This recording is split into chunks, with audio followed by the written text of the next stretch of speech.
Hey guys, welcome back on Nothing But Anime. This is series of What If Deku Become Teacher. Part 1. If you like this video, do subscribe to the channel. Here we go.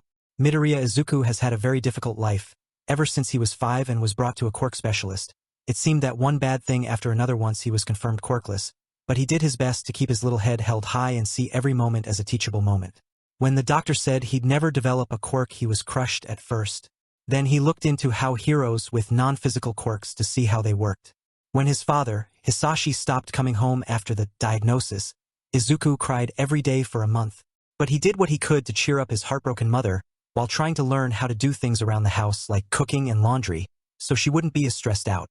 When people started to ostracize him for his lack of a quirk and avoiding him, which made him feel lonely, Izuku spent all the free time he now had studying and adding to the notebooks he started using for hero analysis. When his best friend in the world, Kaken, started being mean and using his quirk on him, he felt sad, guilty, and often very hurt. That didn't stop Izuku from trying to stop Kaken from bullying others, and he would do his best to walk off the pain. When his classmates turned from ignoring him to physically bullying him, he lost count of how many times he limped home. But Izuku did his best to get through the day and patch himself up before his mother got home, so she wouldn't worry or stress herself out over him. From all of these things, Izuku did his best to find something, anything, to take from them or some bright side to the experiences. From the doctor, Izuku learned he'd have to find a way to be a hero that wouldn't rely on a quirk, and discovered his favorite type of heroes and his favorite hobbies. Izuku tried not to think of the doctor's words or his mother's apology that he didn't want to hear repeating on loop. Of his father's abandonment, he learned many life skills before he was 10 that would be helpful later on in life while taking some of the burdens off of his mother. Izuku ignored the gaping hole in his chest when he heard his mother throw Hisashi out, and pushed the nightmares of his mother abandoning him for not being useful or a burden as far as he could from his mind. The isolation of his peers gave him plenty of time to study and to work on his notebooks, and the adults ignoring him taught him to be independent. Izuku pretended not to notice how the teachers would purposely separate them or actively discourage them from playing with him because he was fragile, or how his teachers always forgot about him when they passed out field trip waivers or treats, so there was never enough. From Kaken's cruel words and consistent bullying, Izuku learned to grit his teeth and gained a thick skin when it came to insults. Izuku quickly understood how the hateful words constantly spewed at him were so much worse when they came from someone you love than some stranger, and were stuck playing on loop in his mind no matter how much he tried to drown them out. From the bullying, Izuku learned to bear with the pain and treated his injuries on his own. Both would be a great skill for a hero. Izuku knew he shouldn't know how to stitch his body back together when his peers tore it apart, or knew when his classmates had or hadn't broken one of his bones, or be so familiar with the pain of forcing a limb back into its socket. For the next 7 years, Izuku had made a routine that had served him well. In the mornings he would wake up, get ready for the day, then have breakfast with his mom before heading to school. At school he'd do his best to keep his head down and avoid getting too injured from his classmates during school hours. After school had ended, he'd try to run home to get away from his classmates, which he failed at 50% of the time, or he'd limp his way home if they already got to him. Occasionally, he would see a few hero fights on the way home. When he got home, Izuku would clean himself up, then patch up his wounds before making dinner, then did his homework if he still had any, wait to eat, and talk with his mom. Occasionally they would do something together if he felt well enough to for an hour before retreating to his room. He'd finish any homework he had left, then would do his daily chores. The few times he had spare time left after all that before bed, Izuku would watch HeroTube or research things so he could better understand how certain quirks work. All of this knowledge immediately was added to his notebooks. After that he'd double-checked his injuries would be okay for the night, then get ready for bed and passed out.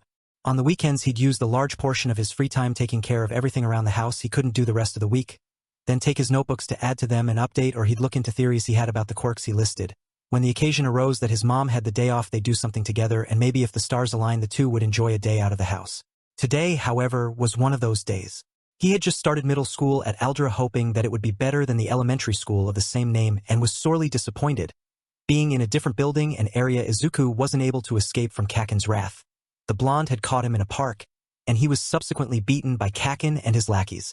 In addition to using their quirks on Izuku, they beat him, verbally abused him, dragged him through some bushes, and dumped him in a puddle of mud they made before leaving. Izuku waited until he knew they were gone to get to his feet, and categorized his injuries, starting with any cut or bruises he could see so he could treat himself when he got home. His body ached, which was nothing new. He was as lightheaded and confused as he usually was after Kaken's beatings, and while he was able to stand this time, he noticed the shooting pain in his left ankle if he put weight on it. He was half sure his ankle was sprained. His ribs were probably bruised, and he knew his bottom lip was broken when he licked his dry lips and tasted copper in addition to mud. Izuku felt like a mess and was sure he looked like it too. His new middle school uniform now had tears, burns from Kaken's quirk, and muddy. Kaken had been a bit more heavy-handed this time and had actually burned him through his clothes with his quirk. Izuku was already mentally dreaded having to fix his new uniform on the first day, but he had thankfully predicted this and had stocked up on replacement cloth the week before, but he would need to get home, clean, and patch himself up first before he could think about fixing his uniform. Izuku stumbled when he took a step forward and collapsed to his knees with an oof before his face hit the ground. This, sadly, was not uncommon for the 11, soon-to-be 12-year-old, and he repeatedly tried to get to his feet only to fall over when he attempted to move forward. When he could solidly walk a few shaky steps, Izuku went to find his backpack since it had gotten lost in the bushes and started the trek home, doing his best to ignore the pain from his ankle.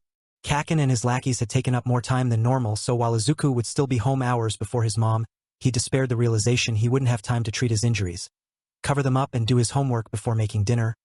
He sighed, resigned to the fact, and just tried to shuffle his way through the streets back to the apartment complex. Izuku had been relatively lucky on his way, only tripping 4 times, with only once from another person, and slipping 1 time while climbing the stairs. Once he finally got to his door and not thinking clearly, he opened the door, then entered, planning on going straight to his room where his medical supplies were stashed away, but he stopped halfway. The door should not be unlocked. His mom shouldn't be home for 3 more hours, and she always locked the door behind her, and Izuku has had the only other house key for since he was 10. Concerns began to bubble up in Izuku's mind, overshadowing his current state. Had mom accidentally left it unlocked? But she hasn't ever done that before because of her anxiety, and she always triple checks before leaving. Or what if someone broke in? We live in a quiet neighborhood, but break-ins could happen anywhere. What if they broke the door latch when they broke in? That would cost so much time and money to get new locks. Wait. Oh God. What if we were robbed? There was no way we could afford to replace everything, much less the damages to the— Wait, what was that sound? Ogodal Hudthir still hel harim dedim dedim ***. Izuku's frenzied thoughts were caught off a soft, warm, familiar voice greeting him from the kitchen. Welcome home, Izuku. Did you have a great day at school? Izuku jumped, nearly falling over himself as confusion filled his head along with a new wave of panic. Mom? What are you doing home? He questioned, feeling his guts already knotting up as reasons why sprung to the forefront of his mind. What day was it again? Monday? She should have been home by 8:30 today. Was she sent home early? Why would they do that? Did she start feeling unwell again? No, she got over that stomach bug already. She doesn't have any vacation days yet, so she couldn't have called off either, and she would have told me that beforehand. Then maybe she was in trouble at work? Why? Mom had a good relationship with her boss, and she's a very good nurse. Did she get a new boss? Did they find out she has a quirkless son? Were they like his teachers? Did they fire her for having a quirkless child? Did she get fired because of me? Izuku's mental anguish hadn't lasted long as his downward spiral was interrupted by a soft giggle from his mother, Nishi. The new scheduling nurse overbooked my unit today. Ado didn't have as many overtime hours. So Aki sent me home. She answered, and Izuku immediately felt the weight of somehow getting his mother fired slip off his shoulders. You always work so hard. You do everything around the house. So, I thought that since I had the day off, I could surprise you with dinner this time. Inko cheerfully proclaimed, and Izuku couldn't help tearing up from her kindness. Words often couldn't describe just how grateful he was for such a wonderful mother. I made your favorite, she enthusiastically added, and he could even smell the katsudon from the doorway. Izuku's mouth watered, and he subconsciously licked his lips only for his heart to stop as the filthy taste of copper brought him back to reality. That he was standing in the entryway, a tattered mess covered in mud and blood, with his mother not 10 feet away from him. Izuku flew into an absolute panic when he heard her moving towards it. I am going to wash you up. He stuttered out as he desperately rushed to his room, hoping by some miracle he could maybe get changed into something that could hide most of the damage, but he froze when a dull thud came behind him. He immediately turned around and saw his mom standing at the kitchen threshold with her hands over her mouth, staring at him horrified. Izuku felt his heart drop as one of his worst nightmares come true. Izuku! What happened to you? Inko cried, the famous Midoriya, tears falling from her face as she rushed over to him. Izuku's body was trembling, only staying upright thanks to a hand firmly placed on the wall. Inko's eyes took in every inch of his bruised form. Massive patches of black, blue, green, yellow, and red overtook his skin, leaving little left of his pale skin. Sticks, twigs, and leaves stuck in his hair and his muddy uniform. The uniform in question wasn't just soaked in mud. Torn in multiple places, revealing gashes and multiple hand-shaped scorch marks meeting where burnt skin and cloth nearly fused. Izuku's mind, meanwhile, was spiraling as he desperately grasped for an excuse that would calm her down. Mom, I'm fine. It looks worse than it is. He sputtered out, but he flinched when she touched his heavily bruised cheek. Midoriya, don't you dare try to tell me that. This is fine. She scolded him sternly and started pulling him to the bathroom. Izuku numbly followed along, mentally kicking himself for upsetting and worrying her while simultaneously trying to string together a fictional series of events that would reasonably explain his injuries. I can say the mud was from getting too close to a villain fight. Maybe I can also say some of the bruises were from flying debris. Oh, but wait, what if Mom thinks it's too dangerous for me to watch fights in person anymore and that wouldn't explain the burns? I can't say anything about Kaken. Don't say anything about Kaken. Don't say anything about K-***. Izuku was torn from his thoughts when he felt the cold rim of the tub against the back of his legs. Then Inko gently ushered Izuku to sit there and quickly fetched the first aid kit from under the sink. Inko grabbed a wash rag as well, letting it get damp, then started to clean Izuku's face, softly asking, Izuku, tell me what happened. Panic came back and Izuku's half-baked excuse fumbled its way out of his lips. It was an accident. But he was swiftly cut off. Izuku, Inko said firmly. Izuku opened his mouth to defend the lie but stopped once he saw her teary eyes. Please, Inko pleaded, making Izuku's chest tighten painfully at how fragile her voice sounded. He felt the corners of his own eyes starting to prick up from unshed tears. Izuku wanted to spit excuses out until he convinced her nothing was wrong like he always did, but his brain refused to do anything other than stare at the utterly heartbreaking look on his mother's face. But he found himself incapable of lying like he usually would. He just simply couldn't lie to his mom to her face when she was looking at him like that. Instead, he felt like he was being hit by wave after wave of emotions that he had previously ignored or repressed for years, and that the mental dam that normally helped him keep from being drowned in said emotions burst, and he began sobbing. Words just falling out of his mouth as he told her everything. The bullying, the teachers that ignored him, the neglect from just about everyone, and even about what Kaken did to him. You've been so brave, baby. You've been so strong, Izuku. She told him, rubbing his back, carefully minding his injuries. Inko gently brought Izuku's face up to look at her. Izuku, do you think you can handle a car ride? She asked. Izuku blinked and sniffled before he answered. I guess. I mean I think I could. Why? Inko stood and slowly helped Izuku to his feet. Because I am taking you to the hospital, she replied, and Izuku nearly fell back into the tub. What? We don't have to do that. I'll be fine. He protested and would have argued more, but Inko fixed him with a look. Midoriya, Izuku, you've been living with untreated wounds for years, and who knows how many other injuries you've been hiding from me. We are going to the hospital now, Inko insisted. Izuku's eyes began to water again, and he was still going to protest, but Inko shook her head. This is not a discussion, Izuku. We are going now, she told him, putting her foot down, and Izuku let his head hang. Oh, he muttered barely above a whisper. Inko quickly got together a change of clothes for him, then helped him limp to the car. Guilt ate at Izuku throughout the ride, and he began to apologize over and over again for being such a burden on his mom and how much money this was going to cost them. Inko did her best to comfort him as she drove and tried to assure him that he was the furthest thing from a burden. Inko got Izuku to be seen as soon as she could once they got to the hospital. He was brought to an examination room and left to change into a pair of scratchy scrubs. Afterward, he was carefully examined by the nurse with Inko for support while they waited for a doctor. But the nurse became very concerned when she found a gash on Izuku's leg he'd stitched up by himself a couple of days ago. Inko and the nurse were equally horrified to see the likely infected wound. Upon being seen by a doctor, Izuku was immediately admitted to the hospital to get the full scope of the severity of his injuries. When they questioned them how Izuku got so hurt, Izuku reflexively wanted to say it was just an accident, but Inko held his hand and helped him explain the bullying and abuse. They separated the two to confirm it, but once they ruled out domestic abuse, Inko was given permission to stay overnight. With Izuku, as they waited for the results of the multiple tests they had to run on Izuku. The testing time was shortened thanks to a nurse's X-ray quirk that let them confirm Izuku didn't have any broken bones. He did have 3 cracked ribs though, and many fractures all over his skeleton. It wasn't until midnight that they had a complete list of Izuku's medical problems at that point. Izuku had secondary burns on his left shoulder, right side, back, and chest, with evidence of older burns in numerous areas. Numerous lacerations, both old and new, all over his body. A black eye, broken nose, a split upper and lower lip, bloody scrapes on his knees, palms and chin, a severely twisted left ankle.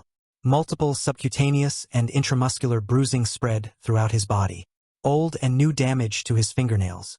Symptoms of nitroglycerin poisoning, though no traces of nitroglycerin in his body.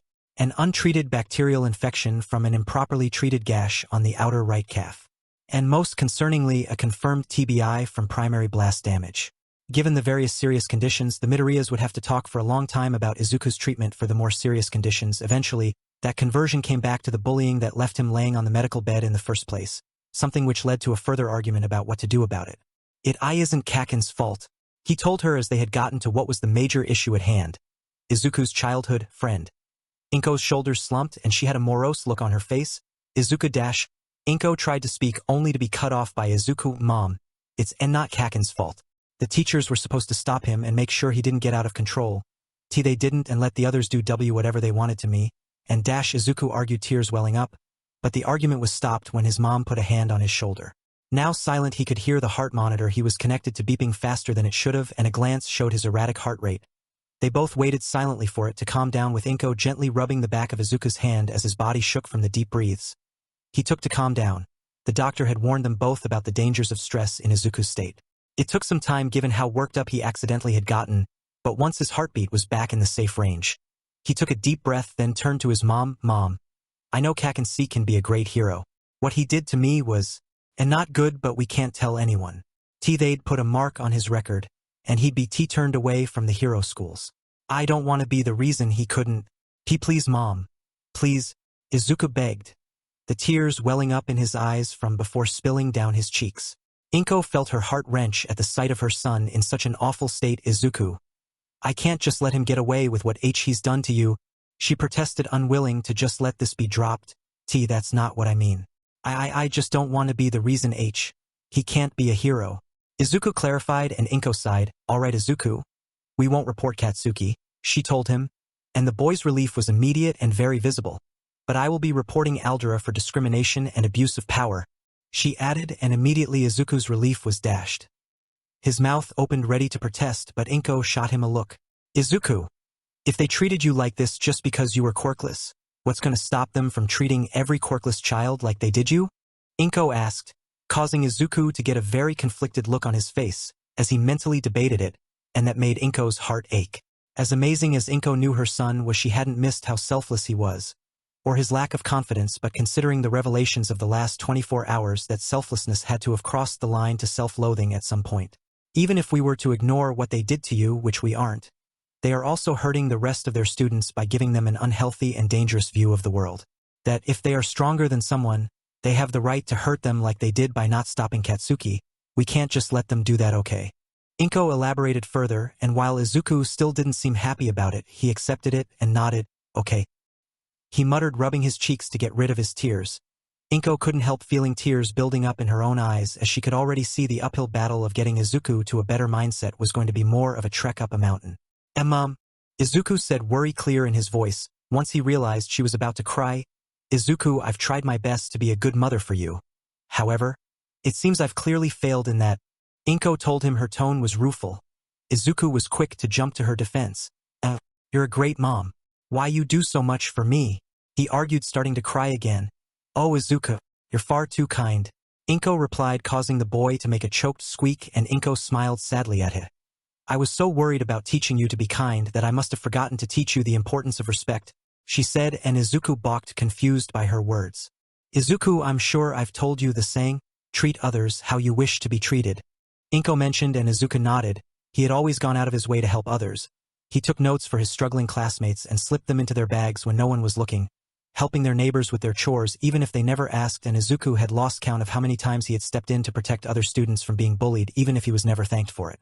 But I think I should have told you a phrase my mother taught me to help with my anxiety. Never bend your head. Always hold it high. Look the world straight in the face, she told him. Izuku blinked, mentally going over the words, but ended up still being confused. But I think another one she taught me would be more fitting. Raise your standards to create change. She mused, making Izuku even more confused about what the two sayings had anything to do with their conversation. The second one means to raise the standard you expect of others, Inko softly explained, seeing his bafflement. The first is about how you let others treat you unintentionally sets a standard for how people are allowed to be treated. She continued, Izuku's face twisted as he tried to understand what she meant, but was unable to connect the dots. Why would look to him for how to treat people? What? He questioned, feeling dumb for not being able to understand. Izuku, do you think quirkless children should be bullied? Inko asked, and Izuku shook his head. And he exclaimed, then why was it okay for you to be bullied for being quirkless? Inko questioned. Izuku opened his mouth only to turn away as his hands fiddled with the blanket. That's different. He meekly protested, unable to look at her. Inko shook her head. No, it's not, Izuku. Either no one should be bullied or everyone should. There's no middle ground when it comes to bullying, she argued, causing Izuku to shrink into himself more. Izuku, if they're only bullying you because you're quirkless, then they're going to bully everyone that's quirkless for being quirkless. If no one says that's wrong and even encourage it, then they're going to grow up thinking they have the right to hurt people just because they're quirkless. Inko laid out plainly for him. Izuku seemed blown away by the thought and was trying to wrap his head around the idea. Seeing his heart rate picking up again, she took his trembling hands in hers. I know this is hard for you to understand right now, but you don't have to right away. It's something we'll work on, together, Inko promised, rubbing the back of his bandaged hands. Okay, Izuku shakily agreed.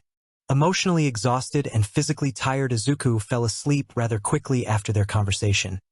Inko stepped out to let him sleep as she got to work, moving outside to make the phone calls she needed to. The first was to her boss, explaining she'd be taking some of her hard-earned time off for a family matter. She called the Board of Education next, but given the time of night, she didn't get anything but an answering machine. Inko left a strongly worded message that she wanted a meeting with them about her son's treatment in some of their schools.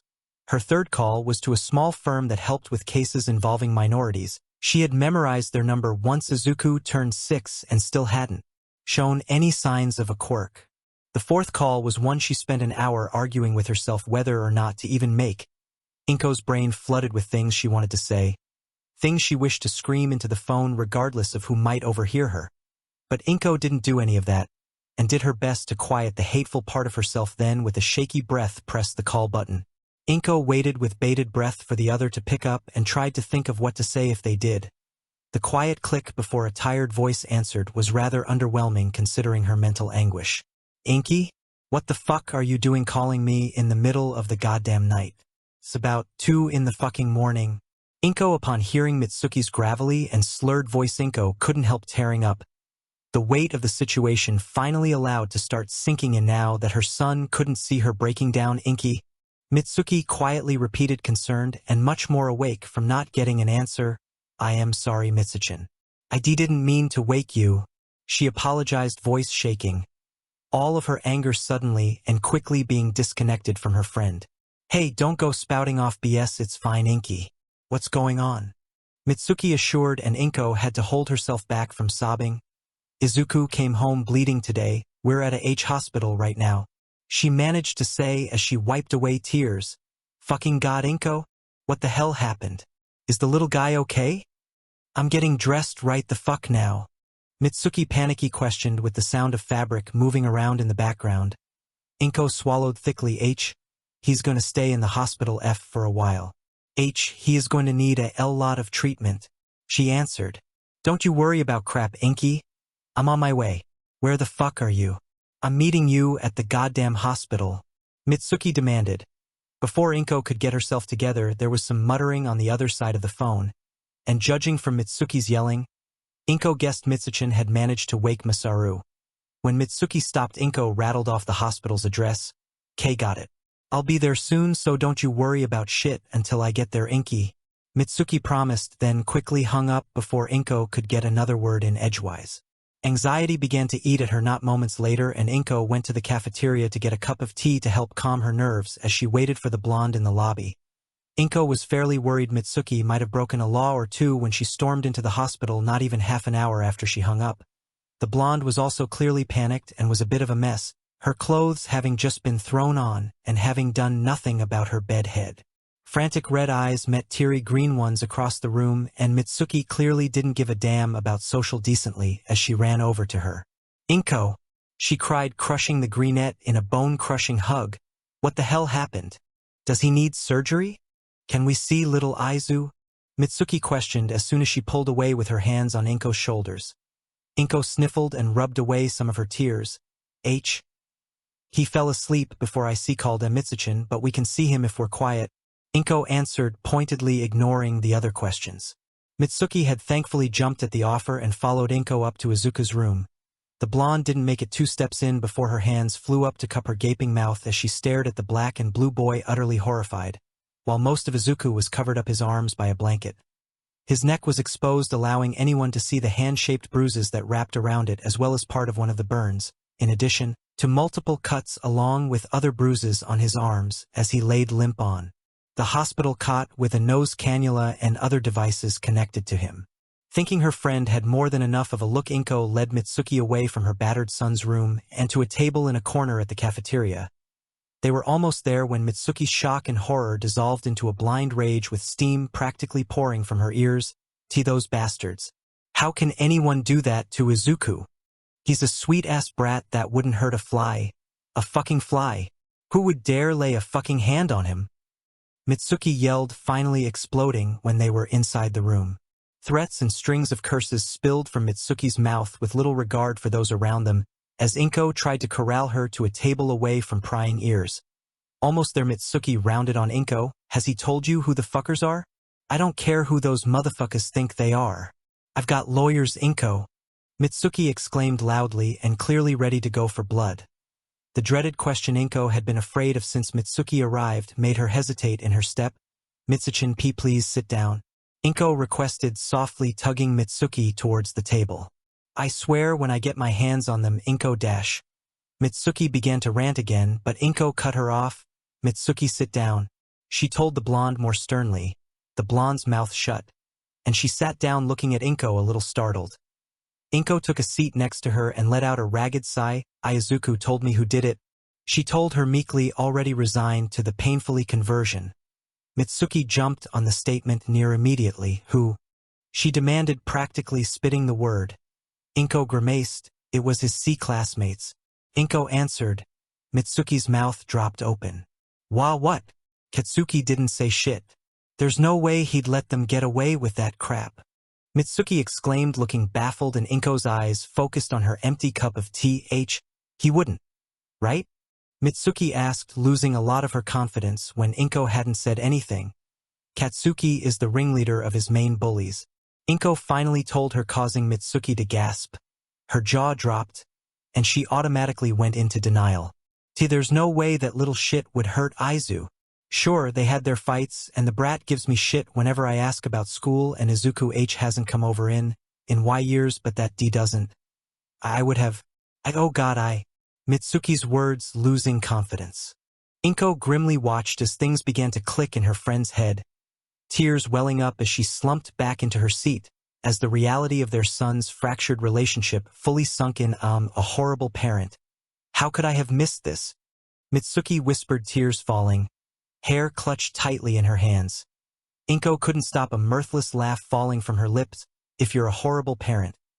I must be so bad at parenting I shouldn't be called a parent, Mitsuchin. She said, be bullshit. The fuck you are.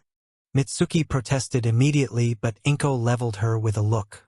I'm a nurse and I didn't notice my own son coming home bleeding and blown up. I think that's a bit worse, Mitsuchin.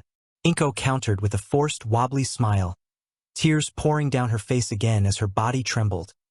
The two sat silently, unable to find words as they cried over their sons. What's wrong with Izuku?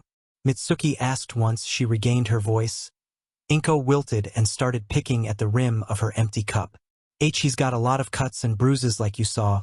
Cracked ribs, a bacterial infection, maybe sepsis, symptoms of nitroglycerin poisoning, but we're most concerned about the TTBI. Inko listed off, straying away from using the bigger, scarier terms. But Mitsuki didn't look any less horrified or guilty. The fuck is a TBI? Mitsuki asked, voice quieter than Inko had heard her friend in years. It stands for traumatic brain injury. It's F from primary blast damage. Inko explained, a bit disconnected from the conversation. Katsuki used his fucking quirk on Izuku? Mitsuki questioned, face pale, and Inko grimly nodded. That's where he got the burns and N-nitroglycerin poisoning, Mitsuchin. She confirmed. Mitsuki's shoulders slumped as if she had strings keeping them up, and that they had been cut. How could this crap happen, Inko? Little Izu going to be okay?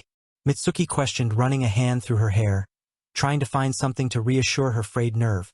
The hospital is going to keep him for 2 weeks at least, to treat and monitor him in case of further complications.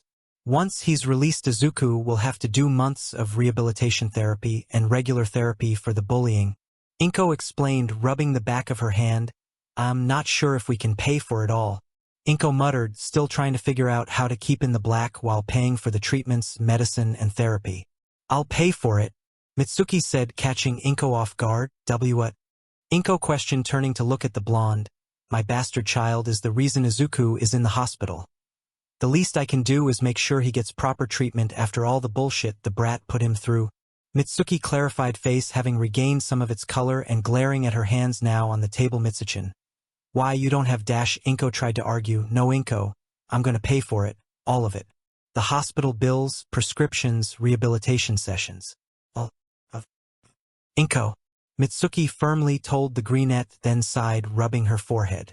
Besides, whatever bloodthirsty lawyer you get is probably gonna ask for it anyway. When you fucking start suing, she added offhandedly, and Inko's grip on the cup got tighter. Izuku doesn't want to sue anyone. Inko corrected, much to the blonde's shock. The fuck?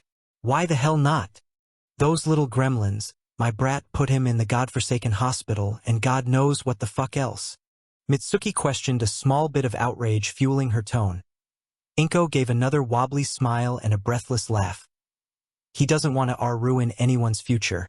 He doesn't want to be the reason they couldn't achieve their dreams, she explained. That's bullshit. Are you really not going to charge their sorry asses, Inko? Mitsuki asked, personal scorn of the situation causing her to be protective over her beloved godson. Inko wanted to say she was, that she'd hang them by their ears, but just let her head hang instead. No, Mitsuchin. It simply wouldn't be worth the legal fees. Inko glumly answered, fuck that. I told you I've got lawyers, Inko. If money is a problem, I'll fucking pay to see those shitheads behind bars. Mitsuki offered, and Inko sighed. And Mitsuchin, I wish it was that easy. But the money isn't the problem, she told, her tears welling up again. What happens after the lawsuit? Izuku could never walk down the street without everyone knowing he's quirkless. Without everyone knowing what happened to him. It was so hard trying to find a school that would take him as it was, but if WE went to court, they'd never take him with a lawsuit on his record. He'd be turned away because they'd be afraid of a lawsuit against them. People already turn him away just for being quirkless because they don't want to deal with him getting hurt under their care. Inko broke down into sobs midway through her rant. Mitsuki pulled her into a hug and tried to comfort her dear friend, even though there wasn't much the blonde could do for the brunette. I'm sorry, Inky. I don't know what to do, Mitsuki confessed, emotionally torn. Inko sighed shakily as she wiped her face. I don't either, Mitsuchin, but Izuku can't go back. He can't go back to that place, Inko said with her body shaking from nerves and anger, but I don't know where we could find a new school. Aldera was the only school in the district that would take him and not deny us tuition. Inko continued, venting a bit unintentionally. Don't they offer online courses for dumbass that can't go into school buildings? Maybe little Izu can do one of those shitty scams? Mitsuki suggested, and for a minute Inko paused, then smiled brightly. That's it. Oh, Mitsuchin, it's the perfect idea, she exclaimed, hugging the blonde. Inko immediately took out her phone and started to look up online schooling, mumbling of different things she wanted and how legitimate they might be. I'm gonna go back home to tell Masa the fuck's going on. I didn't tell him much before I ran out. Do you want me to swing by your rat hole to get you guys anything? Like clothes or some shit? Mitsuki offered, pulling out a handkerchief to wipe away her tears. Inko blinked, then her mouth opened in an O shape. I rushed to the hospital because of Izuku's condition. I wasn't able to grab anything but a change of clothes for Izuku. Inko confessed, a little ashamed. Right? Don't worry your little bobblehead about anything, Inky. I'll take care of this crap, Mitsuki promised, standing up. Inko was quick to jump to her feet and hugged Mitsuki tightly. Thank you for coming, Mitsuchin, Inko muttered quietly. The entire situation had been emotionally taxing, and she had truly needed the comfort of her closest friend. Of course, I would, you inky little bitch, Mitsuki replied, automatically aggressively hugging her back, and Inko began bawling. You've been so good to us, Mitsuchin. she exclaimed, burying her face into Mitsuki's side. Mitsuki would normally brush the praise off with a smirk, but after everything she learned tonight, she felt more guilty hearing the words instead of pride. It's nothing, Inky. See you in an hour or two, Mitsuki muttered, patting Inko's back, then left with Inko seeing her out before then returned to Izuku's room and continued her research of online schooling. Now here we done, guys, the first part is done. If you like this, then do subscribe the channel and I will back soon with second part. Thank you.